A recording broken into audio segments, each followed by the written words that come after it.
베냐민 지파의 기스라 이름하는 유력한 사람이 있으니 그는 아비엘의 아들이요 스롤의 손자요 베고랏의 증손이요 아비아의 현손이며 베냐민 사람이더라.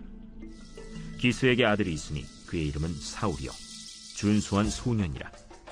이스라엘 자손 중에 그보다 더 준수한 자가 없고 키는 모든 백성보다 어깨 위만큼 더 컸더라. 사울의 아버지 기스가 암나기들을 잃고 그의 아들 사울에게 이르되, 너는 일어나 한 사활을 데리고 가서 암나귀들을 찾으라. 그가 에브라임 산지와 살리사 땅으로 두루 다녀보았으나 찾지 못하고 사알림 땅으로 두루 다녀보았으나 그곳에는 없었고 베냐민 사람의 땅으로 두루 다녀보았으나 찾지 못하니라. 그들이 숲 땅에 이른데 사울이 함께 가던 사환에게 이르되, 돌아가자. 내 아버지께서 암나귀 생각은 고사하고 우리를 위하여 걱정하실까 두려워하노라. 보소서, 이 성읍에 하나님의 사람이 있는데 존경을 받는 사람이라. 그가 말한 것은 반드시 다 응하나니 그리로 가사이다.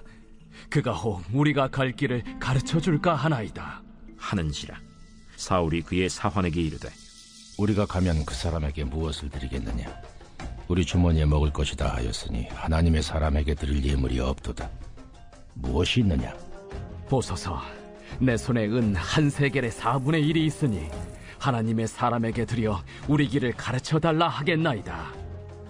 옛적 이스라엘의 사람이 하나님께 가서 물으려 하면 말하기를 선견자에게로 가자 하였으니 지금 선지자라 하는 자를 옛적에는 선견자라 일컬었더라. 사울이 그의 사환에게 이르되, 내 말이 옳다. 가자. 그들이 하나님의 사람이 있는 성읍으로 가니라.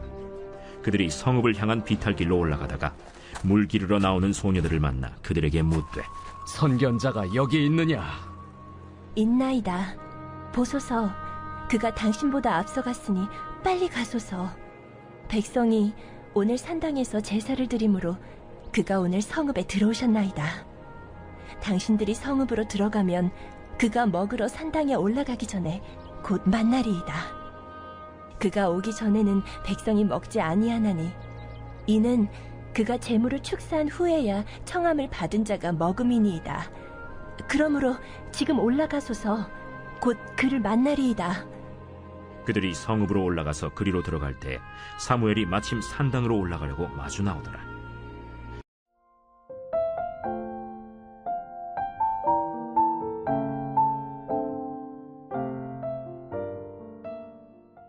할렐루야, 14일 목요일입니다. 오늘 묵상 본문은 사무엘상 9장 1절에서 14절까지의 말씀입니다.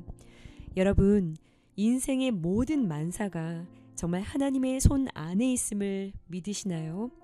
힘을 쓰고 아무리 열을 내 보아도 인생의 모든 걸음은 결국 하나님의 뜻 안에 있음을, 완벽한 섭리 안에서 완성되어져 감을 믿으시기 바랍니다.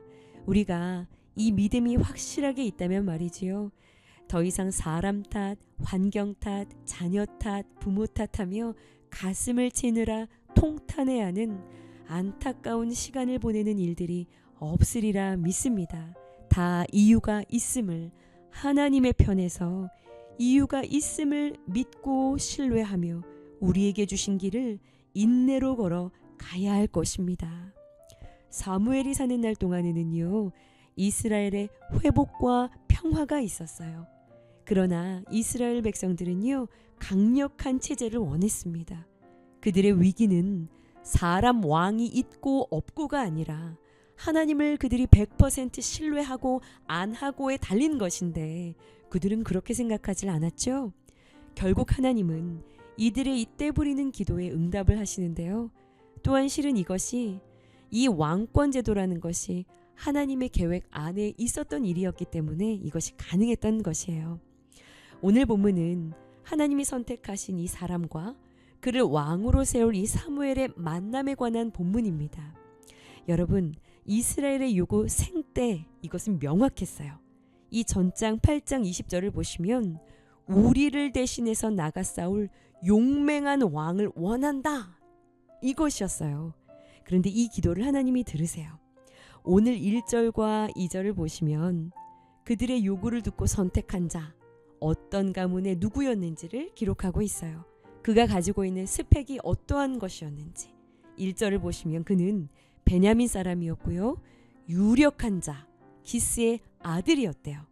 먼저 베냐민 사람이다 라고 하면 이 베냐민 사람은 사사기 19장과 20장을 보시면 레위인의 첩을 윤관한 사건 때문에 이스라엘에 남아있는 모든 지파들과 전쟁을 벌인, 그러다가 완전히 멸절 위기를 당하게 되었던, 한마디로 쭈그러든 지파예요.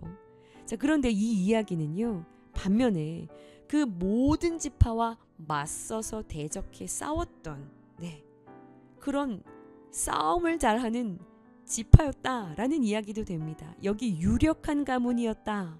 여기에 이 유력한의 뜻이 용사였다라는 뜻이거든요. 그리고 2절을 보시면 그는 아주 준수한 사람이었대요. 자, 이스라엘에 그보다 더 준수한 사람이 없었고 그의 신장은 일반 사람들의 키보다 어깨 위만큼 컸다라고 해요. 전쟁에 필요한 피지컬을 완벽하게 갖춘 자였다라는 것입니다. 무슨 이야기인가요? 요구에 넘치는 응답을 해주셨다는 거예요. 게다가 오늘 본문을 읽어보시면 아버지의 나귀를 찾기 위해 기브아라는 곳에서 숲까지 이동을 해오는데요. 장장 이 길이요 40km 이상입니다. 얼마나 효자입니까? 나중에 10장을 보시면 사무엘 선지자가 이 사울에 대해 사람들 앞에서 이렇게 이야기를 해요. 너희들 봐라. 너희들 요청했지. 모든 백성 가운데 이와 짝할 만한 자가 없는 사람이 바로 여기 있다. 이런 이야기를 해요. 떼쓰는 기도에 넘치게 응답을 하셨다라는 건데요. 자, 무슨 이야기일까요? 결국 이 가문이, 피지컬이, 이 탁월한 성품이, 인성이 절대로 인생 살아가는데 승리하게 하는데 전부가 아니라는 것, 다가 아니라는 것을 우리는 계속해서 묵상을 해가게 됩니다. 오늘 또 중요한 묵상의 포인트가 있는데요. 그것은 보세요. 이때 핸드폰이 있습니까? 어떤 연락망 시스템이 위치 추적이 돼서 이 만남을 가질 수 있는 이런 어떤 시스템이 없었던 시대인데 말이죠. 사울과 사무엘 선지자와의 이 만남의 과정을 보시면 기가 막힙니다. 일단 사건이 터져요. 사울의 아버지가 기르는 나귀가 없어집니다. 이게 도둑을 맞은 건지 어떻게 된 건지. 그래서 이 나귀를 찾으러 나갔는데 여기저기를 돌아다녀도 결국 찾지를 못해요. 계속 헛걸음을 칩니다. 40km를 이동했고 양식도 똑 떨어졌고, 그러니 어떤 생각을 하겠어요? 당연히 이제는 돌아가자 생각을 합니다. 그런데요, 함께 길을 따라 나섰던 이 사환이 여기 어디 선견자가 하나 있는데 이분이 말을 하면 하나도 땅에 떨어지질 않는 그런 사람이라고 하던데 그분한테 우리가 좀 한번 가보자. 그 제안을 합니다. 마침 그 생각이 났고 그 제안을 합니다. 그러니 사울이요, 그러면 그분한테 뭔가 드려야 될 것이 있어야 되는데 나 그게 없다. 그러니까 이 사환이요, 내가 마침 은을 가지고 왔다.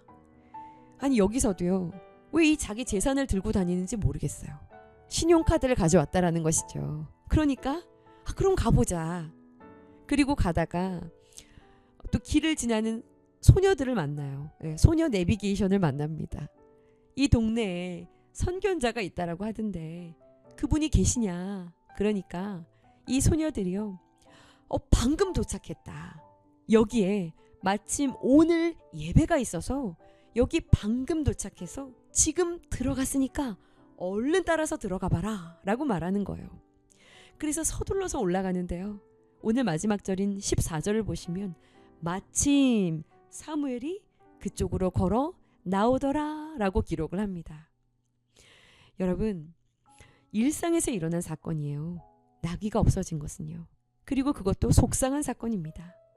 찾으러 사방으로 다니는데 허탕을 치고 되는 일이 하나도 없는, 그리고 마침 도착을 하게 된 곳이 선견자가 지나는 동네였고, 그리고 해서 와봤는데 마침 또 그 선견자가 와 있다라고 해서 만나게 되어지는 이 사건들이요, 사람들 눈에 우연이라 여겨지는 일련의 모든 일들 속에서 우연은 하나도 없다라는 이야기를 담아내고 있는 거예요. 모든 발걸음을 친히 인도하셔서 실수도 실패도 방황도 이 모든 사건들을 합력해서 당신의 섭리를, 이야기를 만들어 가시고 이루어 가시는 분이 바로 우리의 하나님이시라는 이야기입니다. 참새 한 마리도 땅에 떨어지는 것이 하나님께 있다라고 하셨어요. 그 마음으로 우리가 어떻게 해서도 이 길을 저 길을 걸어간다 해도 그 길을 계획하고 그 걸음을 친히 인도하시는 분이 하나님이다라고 하셨지요. 그러니요 여러분, 우리 하나님을 믿는 이들에게 우연이란 없습니다. 운 좋았다 이런 말은요 성도에게 전혀 어울리지 않는 말입니다. 하나님의 섭리만이 있을 뿐이지요. 여러분, 하나님께서 여러분들의 일상과 삶을 온전히 주관하고 계신다라는 사실을 믿으시고요. 우리의 생각과 걸음을 친히 인도하시고 온전히 아름답게 완성해 가신다라는 것 기억하시면서요. 어떠한 상황 가운데서도 주님을 바라보시고 인내로 주님과 함께 그 걸음을 걸어 나아가시는 저와 여러분들의 시간들이 되어지기를 간절히 축원합니다. 특별히 오늘은 2024년 대학 수학능력 시험이 있는 날인데요. 이들의 걸음을 주께서 친히 인도하실 것을 우리 함께 믿고 한 공동체로 함께 기도하며 이들이 신실하신 주님을 더욱 경외하는 자들로 세워지기를 함께 간절히 기도해 주시기를 부탁을 드립니다. 기도하시겠습니다. 왕이신 우리의 하나님을 찬양합니다. 우리의 모든 걸음이 당신의 섭리와 계획하심 안에 있음을 믿고 흔들림 없이 어떠한 상황에서도 주님을 신뢰하며 좋으신 하나님만을, 신실하신 하나님만을 더욱 사랑하는 당신의 백성들이 되게 하여 주시옵소서.